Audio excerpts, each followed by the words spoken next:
హెచ్చరికలు కాలజ్ఞానం రేపు ఏం జరగబోతుంది, ఎలా జరగబోతుంది, ఇవన్నీ కూడా ఇందులో ఉంటాయి. కాబట్టి ఇది తెలుసుకోవాలంటే మనకి హృదయ పరివర్తన కావాలి. మొట్టమొదటి విజ్ఞానాన్ని అనుభవించడం అని చెప్పేది అంటే చదువుకోవడమే కాదు, చదువు లేనటువంటి వాళ్ళు కూడా జ్ఞానులే. ఈ దివ్య అకార్డింగ్ ఈ దివ్య గ్రంథాలను పురస్కరించుకొని చెప్తే అయితే విని విని విని విని ఎంతో మంది వెళ్ళిపోతున్నారు. కానీ ఆచరించే వాళ్ళు 10 మందిలో ఒకరు ఉంటే కాదు అంటుంది దివ్య గ్రంథం. సరే, ఆ విషయాలు ఉంచండి. ఈ ఒక మాతృత్వాన్ని ప్రతిపాదించడం కోసం ఈవేళ నేను పునాది వేస్తున్నాను. ఎందు గురించి అంటే నేను మాట్లాడితే మాట్లాడవచ్చు, లేకపోతే మౌనంలోకి వెళ్ళిపోవచ్చు. మీరు ముక్తిని పొందాలన్నా, ఇంటిలో ప్రశాంతం ఉండాలన్నా, బంధుత్వంలో ఐక్యత ఉండాలన్నా, ఏదైనప్పటికీ కూడా మాతృదేవిని పూజించే వాళ్ళకి మోక్షం, దక్కిన వాళ్ళకి లేదు లేదు లేదు. ఎందు గురించి మాతృదేవోభవ పితృదేవోభవ అని వేదాలు నొక్కి కొట్టాయించాయి. కానీ అవి ఆచరణలో లేవు. చేసేవారు ఉన్నారా అంటే కొంతమంది ఉన్నారు. అందరూ లేరనిపించేటటువంటి తల్లిదండ్రులని మీరు ప్రేమించి శ్రవణ కుమారులాగా వారి ఆజ్ఞలను పాలించి వారితో మీరు సమైక్యతతో ఉంటే ఇంటిలో శాంతి ఉంటుంది, ఒంటిలో కూడా శాంతి ఉంటుంది. వేమన లాంటి మహాత్ముడు సర్వసంగ పరిత్యాగి నిరంబరం అంటే మొట్టమొదట అతను ఎటువంటి చరిత్ర కలిగి ఉండినప్పటికీ కూడా పద్యాలు రాశారు. అందులో సింపుల్గా చాలా చక్కగా రాశారు. ఒకసారి చదువుకోండి తల్లి గురించి. అతను కూడా తల్లి గురించి మంచి మాటలు చెప్పారు. అలాంటి విషయాలే కాకుండా ఇప్పుడు నేను ఉపన్యాసానికి పూనుకున్నాను కాబట్టి మీరు చేయవలసినటువంటి పని నేను వివరిస్తున్నాను. ఇందులో ఆఫీసర్లు ఉండొచ్చు, దైవం దగ్గర ఆఫీసర్ లేదు. సూర్యుడికి బంధువులు ఎవరు లేరు, అందరూ తన సంతానమే.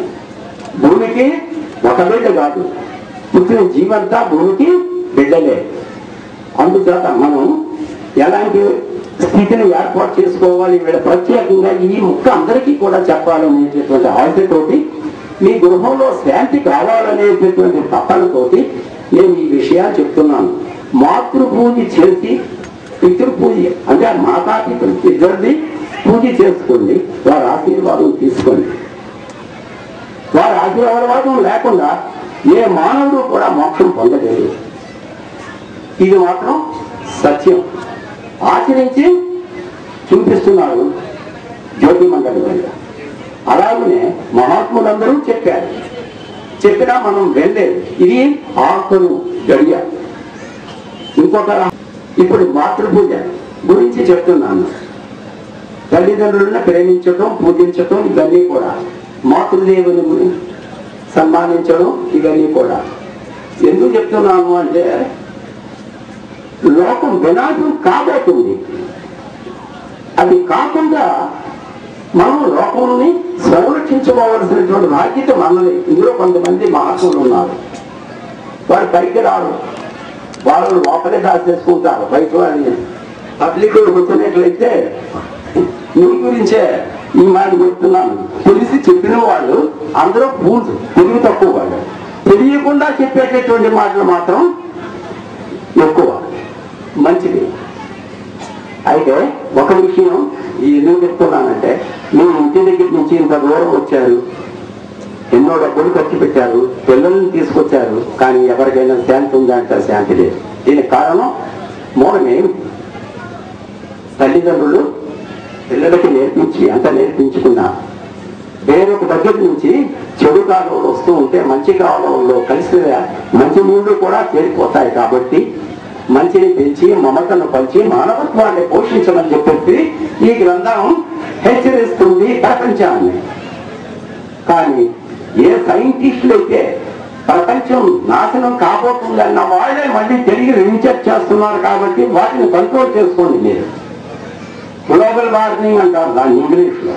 అంటే ప్రపంచ వినాశనానికి సమయం వచ్చిందని 6 పర్యాయాలు ప్రపంచం వినాశనం అయింది. ఇది 7వ పర్యాయం. అది కూడా లెక్కలన్నీ కూడా ఇందులో ఉన్నాయి. ఇవన్నీ రాశారు. కాబట్టి అన్ని విషయాలు కూడా కలిపి మీరు శాంతిగా ఉండి మనం ఆరోగ్యంతో ఉండే పిల్లలను సంరక్షణ చేయండి. అలాగే అయినట్లయితే ఉంటే మీరు బాగుంటారు, మీ కుటుంబాలు బాగుంటాయి. అయితే ఈ హెచ్చరికలు ఎందుకు చేస్తాను? ఇదంతా హెచ్చరికే. కారణం ఏంటంటే కాలజ్ఞానాన్ని నేను అంటే ఇక్కడ జ్యోతి ఇవ్వడానికి గల కారణం ఏమిటంటే త్వరలో ప్రపంచం వినాశం కాదవుతుంది. కాబట్టి ఇది మీ అందరికీ కూడా హెచ్చరికగా చెప్తున్నాను. అందరికీ అంటే ఇందులో కొంతమంది కాలజ్ఞానాన్ని రీసెర్చ్ చేసే వాళ్ళు కూడా ఉన్నారు. వాళ్ళని రమ్మని పిలుస్తున్నాను. ఎందుకు? ఏ శక్తులు కలిసి మనల్ని సృష్టించాయో అవన్నీ చెప్పడం కొరకే. దీనికి ఒకే ఒక సూత్రం చెప్తాను మీ విలేకరులకి. అదృశ్య శక్తులు సంయోగ వియోగ సంయోగములో సృజింపబడినటువంటి సృష్టి మరికొకసారి కంటికి కనిపించినటువంటి శక్తుల యొక్క సంయోగ వియోగ సంయోగంలో సృజింపబడింది, సృజింపబడింది. చతుర్విధాలు 4 విధాలుగా ఉత్పన్నమైంది.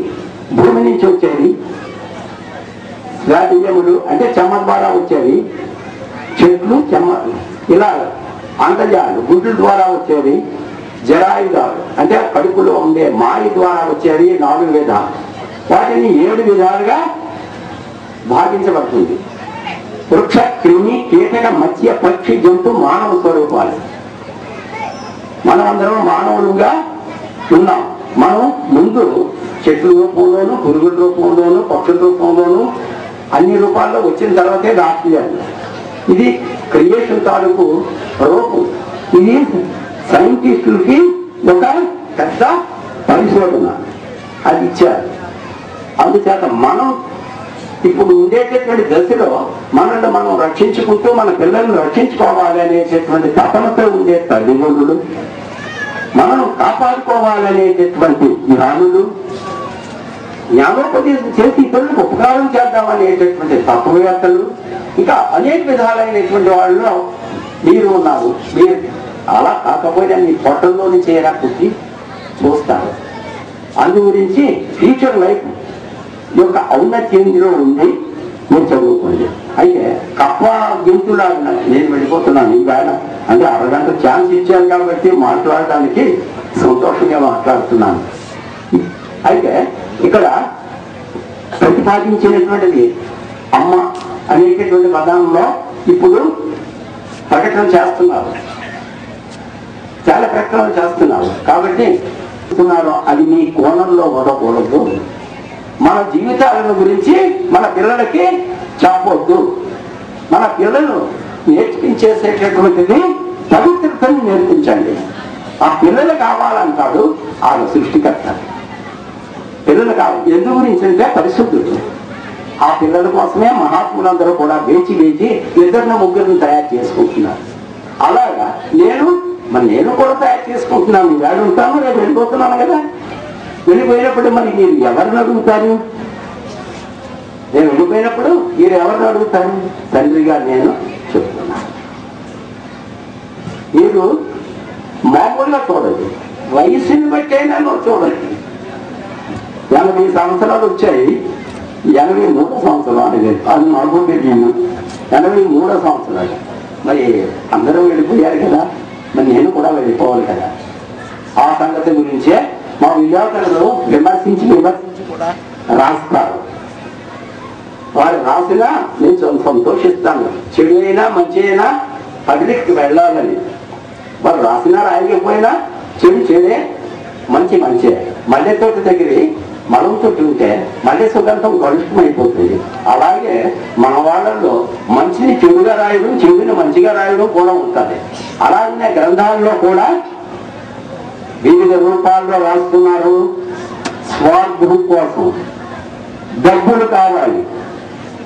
ఇంకొక మాట మీరు ఏమంటానండి, నేను చెప్తున్నాను ఈ విషయం, ఎవరైనా నన్ను ఏమైనా చేసుకోండి, కానీ ధనమే దైవమని పూజించుతున్న దరిద్రుని కన్నా రక్తహస్తములతో దృష్టివృత్తితో నేను భక్తితో జీవించేవాడే మనిషి.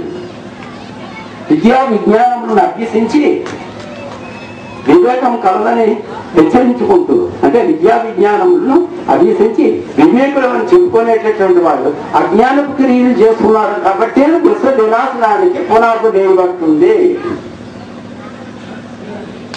విశ్వ వినాశనానికి పునాది వేయబడుతుంది.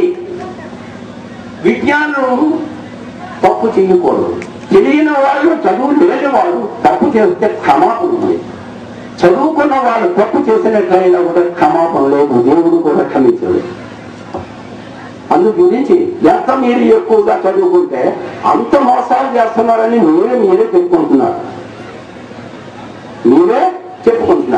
నన్ను నేను చెప్పాను అని అంటూ ఒప్పుకుంటారండి. అందు గురించి మీ మీదే చెప్పాను ఆ మాట కూడా. కాబట్టి 3 విషయాల్లో అశాంతి ప్రబలింది. అందరికీ వివరిస్తున్నాను.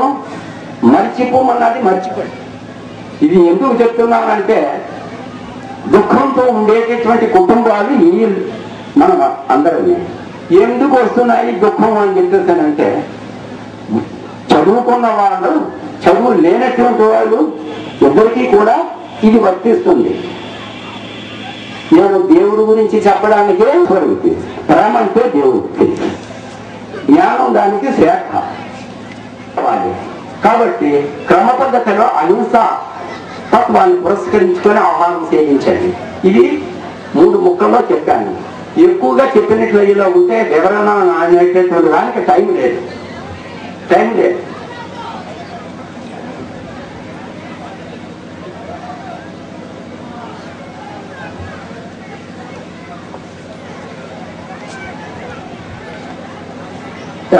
ఎక్కువ చెప్పడానికి టైం లేదు. కారణం ఏమిటి అంటే, ధర్మం అనేటటువంటి దానికి సూచనగా ప్రపంచంలోనే ధర్మ దేవతని పెట్టి సత్యాన్ని స్థిరం చేస్తారు.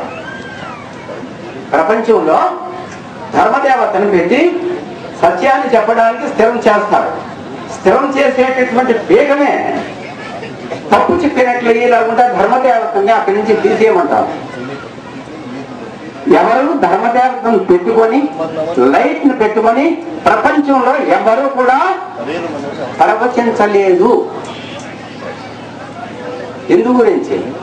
ధర్మం అక్షరం, ఇందులో ఉండేటటువంటి ప్రతి అక్షరం కూడా ఆ ధర్మదేవత యొక్క మూమెంట్ ను బట్టి ఇక్కడ రాయబడతారు. కవులు కళాలతో రాస్తారు. రాజ్యం పౌరులు కూడా ఎంతో మంది ఎన్నో పాటలు పడుతూ రాస్తారు మనకి జ్ఞానోదయం అవ్వడం కొరకే. కానీ ఈ గ్రంథంలో రాయబడినటువంటి వ్రాత దగ్గరికి వెళ్ళి అది రాయొచ్చు, రాయకూడదు అని స్థిరం చేసిన తర్వాత ఈ గ్రంథంలోకి వస్తుంది. ప్రపంచంలో ఎక్కడా లేదు. This is the only one book in the world, equal book in the world. అటువంటి పవిత్రమైనటువంటి గ్రంథాన్ని నేను మీకు ఇస్తున్నానంటే అది నాది కాదు, ఆ పరమేశ్వరుడి. వాడికి రూపం లేదు, వాడు శబ్దస్వరూపుడు. ఆ శబ్దం వినపడితే అందులో ముందు రాసి అమ్మ ఉంటుంది. అక్కడ మీరు అమ్మగారికి ఇస్తే పర్మిషన్ లేకపోయేలా ఉంటే ఎంట్రన్స్ చేయడానికి లేదు అని ఈ దేవతని అడిగితే ఆ దేవత చెప్తుంది. అందులో తప్పు ఉంది అంటే ఇందులో రాయబడదు. ఆ విధంగా రాసినటువంటిది ఈ గ్రంథం. అంతేకాని కవిత్వంలో మాత్రం రాయలేదు. దీనికి కారణం ఏమిటి? మెయిన్ మూలం ఏమిటి? ఒక విషయం మూలం చెప్తాను, మరి ఇవి చిన్నపుచ్చుకోకూడదు. ఎందుకంటే నాకు చదువు రాదు కాబట్టి, నేను చదువుకోలేదు కాబట్టి ఈ విషయాలు అది సత్యం అని చెప్పేసి నిరూపణకి చదువు లేకుండా ఉన్నవాళ్ళని చదువుకున్న వాళ్ళకి చెప్పడం కొరకు మామూలు చదువులు కాదు,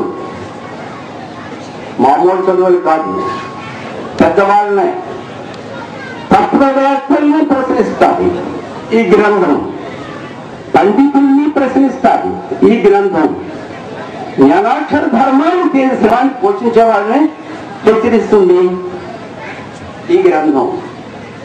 అలాంటి అక్షరం మీకు ఇస్తున్నారు. అలాగనే స్పేసులో నుంచి వచ్చి అంటే సౌండ్లో నుంచి వచ్చినటువంటిది గుణారాహం. అమ్మగారు చెప్పారు కదా గుణ మరికో రూపంగా చెప్పేలా ఉంటే మంత్రం అంటారు. మంత్రం కాదు, మంత్రం యంత్రం తంత్రం ఆ మూడు కూడా ఇందులో ఉండవు, అలా ఉండవు. కాబట్టి ఈ జ్ఞానాక్షర ధర్మం, దీని పేరేం పేరు? జ్ఞానాక్షర ధర్మం అనేటటువంటిది ఆది ప్రచోదం జ్యోతిర్మయ పరబ్రహ్మ 16 శాస్త్రాలు ఇచ్చాడు. ఆ 16 తాలూకు జిస్ట్ అప్పుడు రాయబడింది, ఇప్పుడు ఇందులోకి వచ్చింది. అప్పుడు రాయబడినటువంటి మీకు అందరికీ మరోసారి హెచ్చరిస్తున్నాను ఏమిటి అంటే, అప్పుడు రాయబడినటువంటి అక్షరాల పలకలు తుంగవసర నది దగ్గరే జ్యోతిపూర్ అనేటటువంటి ఉంది. ఆ గ్రామంలోకి వెళ్ళి చూసినట్లయితే ఆ వేళ రాసినటువంటి పలకలు, పలుగులు, అప్పుడు ఉండేటటువంటి కర్రలు, అప్పుడు నేను కదా అప్పుడు చెయ్యించినటువంటి పనులు అవన్నీ కూడా అక్కడ త్రవ్వకాల్లో దొరికాయి. ఇంతవరకు కూడా ప్రపంచంలో మనుషులు ఎక్కడి నుంచి వచ్చారు? బాటలు వేసి, మేకలు వేసి, డ్రాయింగ్లు వేసి చూపించుతూ వచ్చారు. అండమాన్లో నుంచి, ఆఫ్రికాలో నుంచి, కోర్టుల నుంచి, వీటి నుంచి ఇవన్నీ వచ్చాయన్నారు. లేదు, ఈ దేవి గ్రంథం ఏమంటుంది? తుంగభద్ర నది ప్రక్కని అక్కడ త్రవ్వండి, త్రవితే అక్కడ సామాను దొరుకుతాయంటే అని చెప్పడం జరిగింది. బెంగళూరులో విజ్ఞానం జరిగింది కాబట్టి అక్కడ తగ్గారు, దొరికాయి. మరి వాటిని పురస్కరించుకునే కొద్దిగా ధర్మాన్ని మనం రక్షించుకోవాలి కదా. పరిశోధనకి కూడా ఈ గ్రంథం ఉంది, విదేశాలకి కూడా ఈ గ్రంథం మార్గదర్శనం అవుతుంది. అసలు సృష్టి ఎక్కడి నుంచి ప్రారంభమయ్యేది ఈ గ్రంథంలోనే ఉంది. ఆ పరిశోధన విజ్ఞానాన్ని కూడా ఈ గ్రంథంలో తెలియపరుచుతున్నారు. ఇక మీరు చేయవలసినటువంటిది, ఆచరించవలసినటువంటిది, ఆచరణ లేని వేదాంతపు పలుకులు నిష్ప్రయోజనం. మిమ్మల్ని నేనంతా కోరుతుంది, భిక్షమిచ్చినట్టు అడుగుతున్నాను. మీరు మిమ్మల్ని ఎందు గురించి అంటే మీ పిల్లల భవిష్యత్తు బాగుంటుంది. మీరు తండ్రులుగా ఉండండి, తండ్రులుగా ఉండండి, మీ పిల్లల భవిష్యత్తును బాగు చేసుకోండి.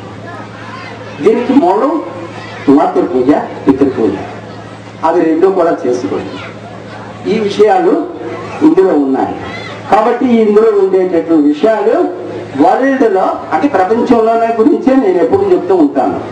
వాళ్ళు వస్తూ ఉంటారు, వెళ్ళిపోతూ ఉంటారు.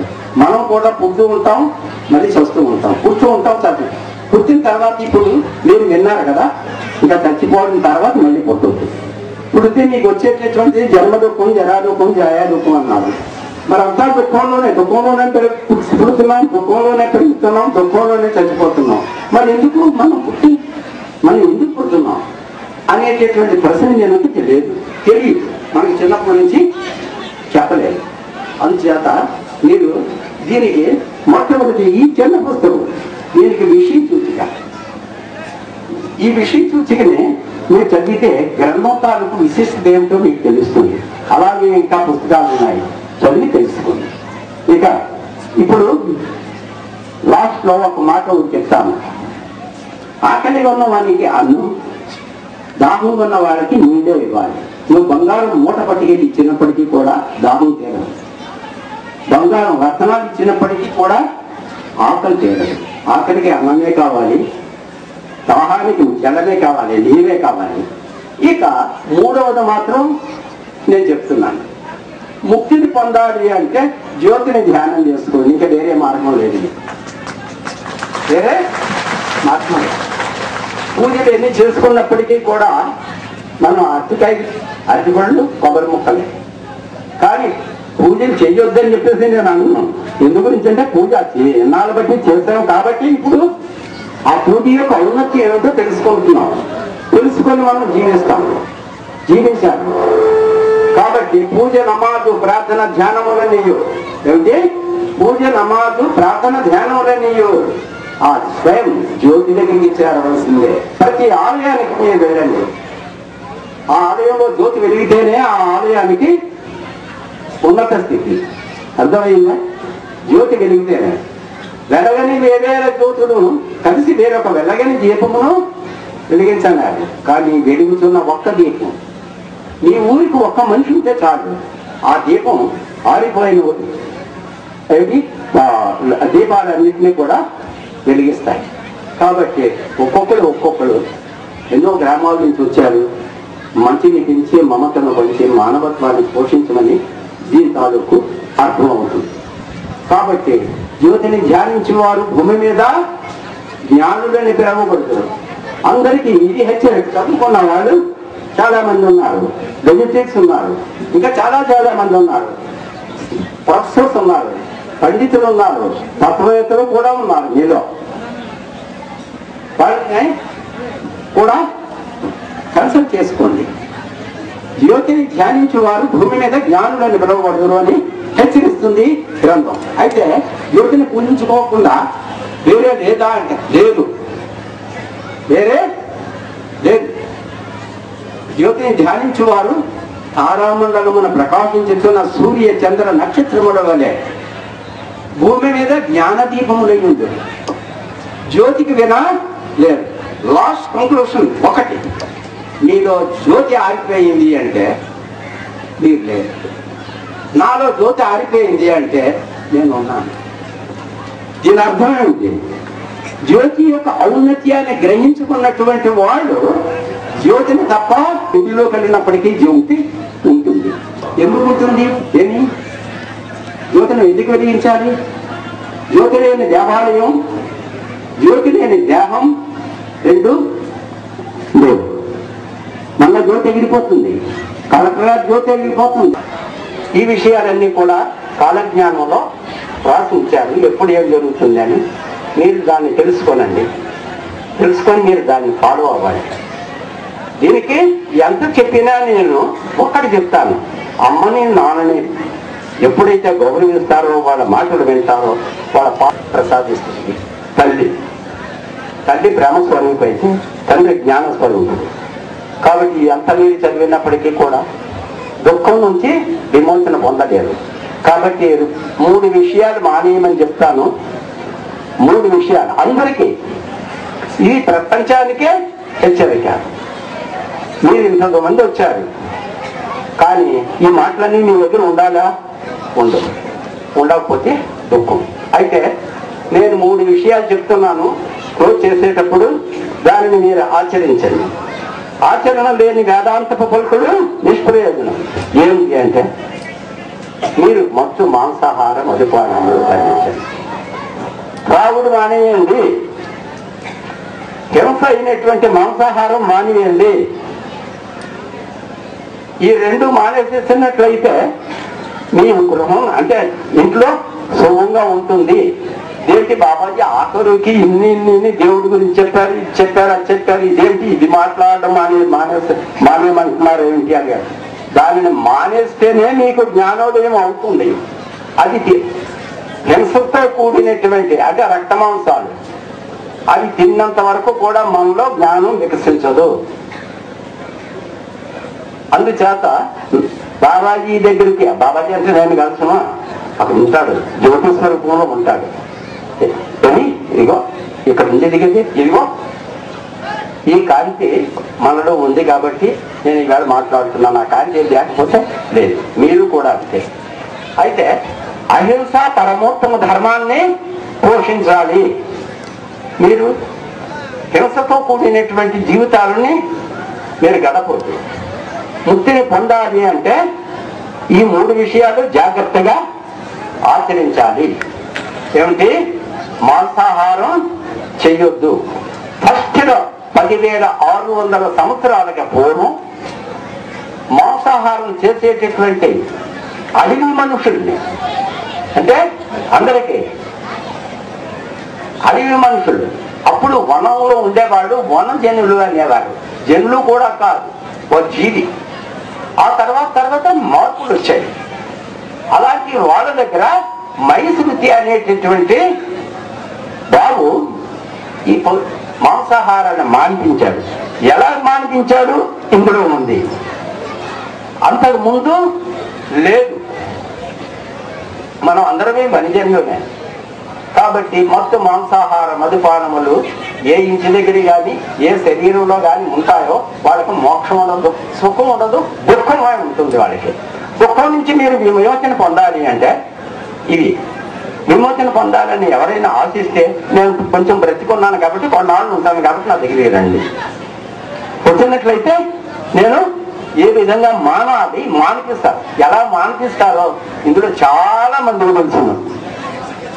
చాలా మంది అంటే చాలా మందికి తెలుసు. వాళ్ళు పక్కన ఉండేటటువంటి వాడికి ఇంకొకటి చెప్పండి అని అంటే వీళ్ళు సిగ్గుపడుతున్నారు చెప్పడానికి. వీళ్ళు మానేస్తున్నారు కానీ సిగ్గుపడుతున్నారు. అలాంటిదేమీ అక్కర్లేదు. ఈ అహింస పరమోత్తమ ధర్మాన్ని ప్రబోధం చేయడం కొరకు ఎంతో మంది మహాత్ములు అవతరించారు. బుద్ధ భగవానుడు పొంది అతను అహింస పరమోత్తమ ధర్మాన్ని ప్రబోధిస్తే అతనికి మెళ్ళ మీద కర్రలు వేసి గెలిచేశారు. ప్రతి మహాత్ముడిని కూడా హింసించారు. అందుచేత బుద్ధ భగవానుడు ఏమిటి చెప్పాడు? అహింస పరమోత్తమ ధర్మం. మరి మహావీరుడు ఏం చెప్పాడు? అతను అదే చెప్పాడు. మహమ్మద్ ఏం చెప్పాడు? అందరూ అదే. మా దేవుళ్ళన్నీ చెప్పబడిన వాళ్ళందరూ అదే చెప్తున్నారు కానీ చేయడానికి లేదు. మళ్ళీ లేకపోతే క్రైస్ట్ బైబిల్లో మాంసం తినమన్నాడా? తినమని లేదు. ఎలా కట్ చేశాడు? దానికి విపరీతమైన మాటలుగా ఏర్పాటు చెప్పి మైనస్ ఖురాన్ అల్లా అంటే దేవుడు. అతను మొట్టమొదటి వాడు అల్లా. అది అవ్వల్ కల్మా అంటే మొట్టమొదట వాణి ఉంది, దాని ద్వారా సృష్టి నిర్మాణం అయ్యింది అని అతను చెప్తున్నాడు. అహింసనే పోషించాడు. కానీ పండుగలు చేసి పేరు చెప్పున మనమేమో బలులు వేస్తున్నాం, వాళ్ళు కూడా బలులు వేస్తున్నారు. మాంసాహారాన్ని మానడానికి లేదు అంటున్నారు. కానీ అది తప్పు. ప్రపంచంలో 18 దేశాలు ఉన్నాయి మాంసాహారం చేసేటటువంటి మహమ్మదీయులు. వాళ్ళందరికీ కూడా నేను హెచ్చరించవచ్చు. వాళ్ళ గ్రంథంలోనే ఉండేటటువంటిదే వాళ్ళు చేయలేకపోయినప్పుడు ఇక ఇతర తాలూకు గ్రంథాలు చదవడం ఎక్కడ జరుగుతుంది? జరగదు.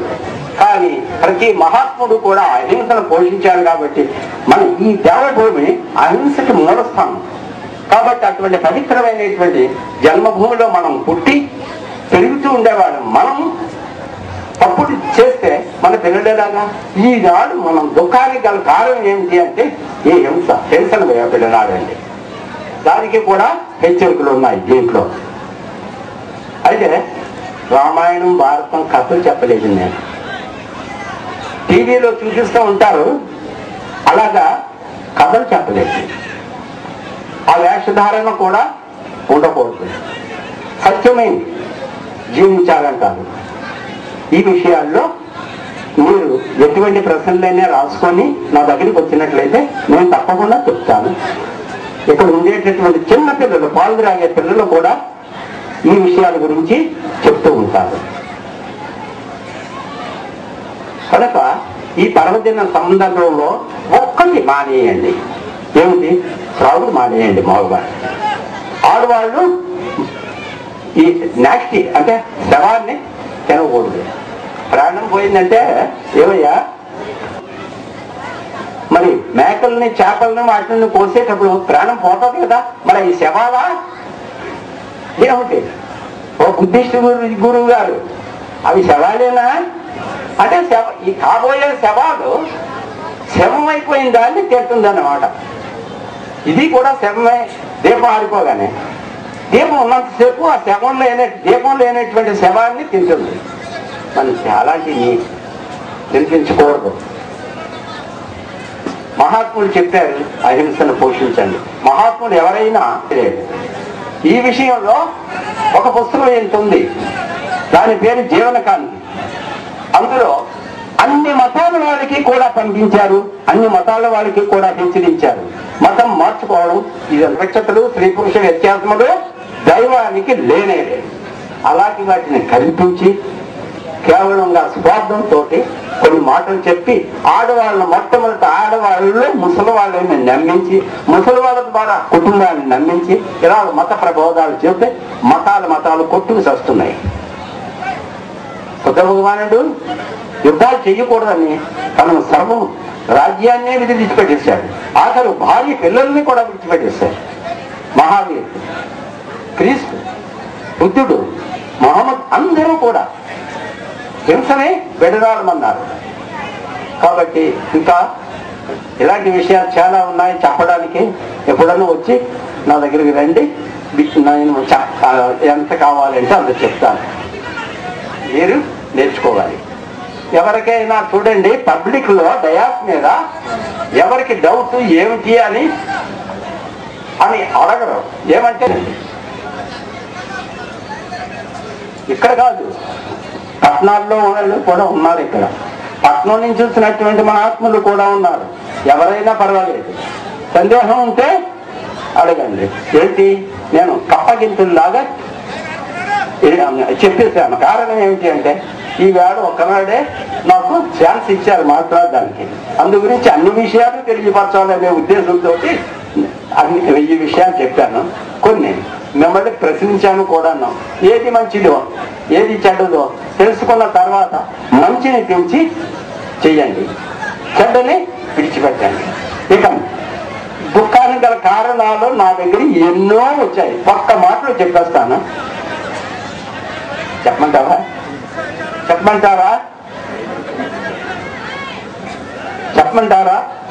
చెప్పండి.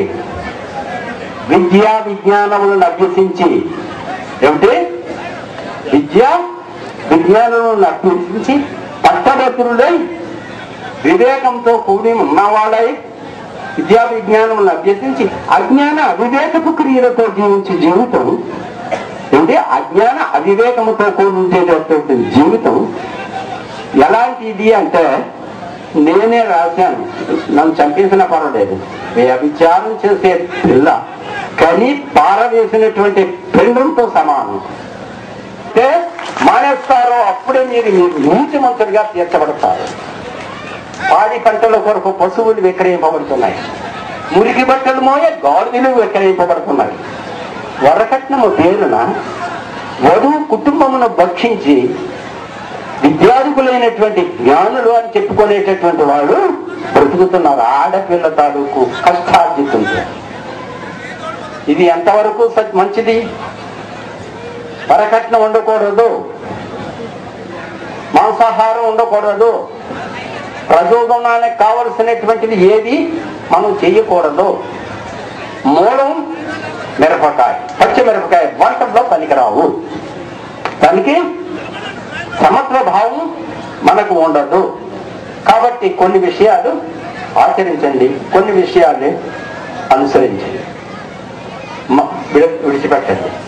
అందుచేత ఇక్కడ నా దగ్గరికి వచ్చేవాళ్ళు కొన్ని వేల మంది పిల్లలు లేరు బాబాజీ అని అంటే అబ్బాయి పెళ్లి కొడుకు వాళ్ళు అంటే 2 లక్షలు కాదు 4 లక్షలు 20 లక్షలు ఇచ్చి కూడా గుంచిపెట్టిన వాళ్ళు ఉన్నారు. ఇలాంటివి ఎందుకు? మీకు సుఖం ఎక్కడి నుంచి వస్తుంది? దుఃఖం తప్ప. ప్రతి ఆడవాళ్ళకి ఎంతో మంది అక్కడికి వస్తారు. తల్లులు తన బిడ్డల గురించి చెప్తారు. బిడ్డల గురించి చెప్పినప్పుడు ఎలా ఉంటుంది? నేను ఆడదాన్నే, నా దగ్గరికి వస్తారు. ఆడపిల్లలు వస్తే అమ్మ అని పిలుస్తారు, మగాళ్ళు అయితే బాబాజీ అని పిలుస్తారు. కాబట్టి మగవాళ్ళందరికీ కూడా ఈ విజ్ఞాన వ్యాప్తులను చెప్పుకొని అజ్ఞానపు కెరీర్తో జీవించిన పక్షంలో అది అంగీకరింపబడదు. ఈ విషయం గురించి మీరు ఎక్కడ డిస్కస్ చేసినా సరే నన్ను రమ్మంటే వస్తాను, డిస్కస్ కూడా చేస్తాను. ఎవరైనా నేర్పుతానంటే నేర్చుకుంటాను, ఎవరైనా చెప్పినా నేను వింటాను. కానీ నేను చెప్పింది మీరు కూడా విన్నాను. అలా అయినట్లయితే సమభావం సరిపోతుంది. ఇంకెవరైనా అడుగుతారా? ఏమైనా అడుగుతారా? చెప్పండి, పర్వాలేదు, భయం లేదు. నేను మనిషినే. అడగరా? హైదరాబాద్ వాళ్ళు ఏమన్నా ఉన్నాయా? బెంగళూరు వాళ్ళు అమెరికా వెళ్తున్నారు కదా, అక్కడ చేసేది ఏమిటి? డబ్బు కోసం. అది కూడా అంగీకరించారు బాబాజీ. ఇక్కడ బాగా చదువుకొని విద్య నేర్చుకొని విజ్ఞానాన్ని అనుభవించి ఆ విజ్ఞానాన్ని విదేశీయులకు పట్టిక చూపించేస్తున్నారు. దానికి మరి ఆలోచించాలి, ఎంత అజ్ఞాన దశలో ఉన్నామో మనం. డబ్బు కోసం ఏం పట్టిదను కూడుగుడ్డ నీడ ఉంటే చాలదా? లేదు నేను కోటీశ్వరుని అయిపోవాలి, కూటికి లేకపోయినప్పటికీ కూడా పర్వాలేదు, వాళ్ళని పీడించే తినవచ్చు. ఇది తప్పు. ఇలాంటి తప్పులు ఎన్నో ఉన్నాయి. ఈ పుస్తకం మీ జీవితాన్నే మారుస్తుంది. అందు గురించి ఇవన్నీ కూడా ఎందుకు చెప్తున్నానంటే, ఇవాళ నేను ఉంటున్నాను, రేపు వచ్చే సంవత్సరానికి ఉంటామో లేదు, మర్నాడే ఏమవుతామో తెలియదు. కాబట్టి టైం అయిపోయింది. కాబట్టి నా దగ్గరికి వస్తే నేను చెప్తాను. ఆడవాళ్ళైనా రావచ్చు, మగవాళ్ళైనా రావచ్చు, కానీ ఆచరణ లేకపోతే ఒప్పుకోరు. ఏం చెప్తాను? అయిపోతుంది కదా, దర్శనం ఉందా? అబ్బో అయితే దర్శనం అయితే చూడు.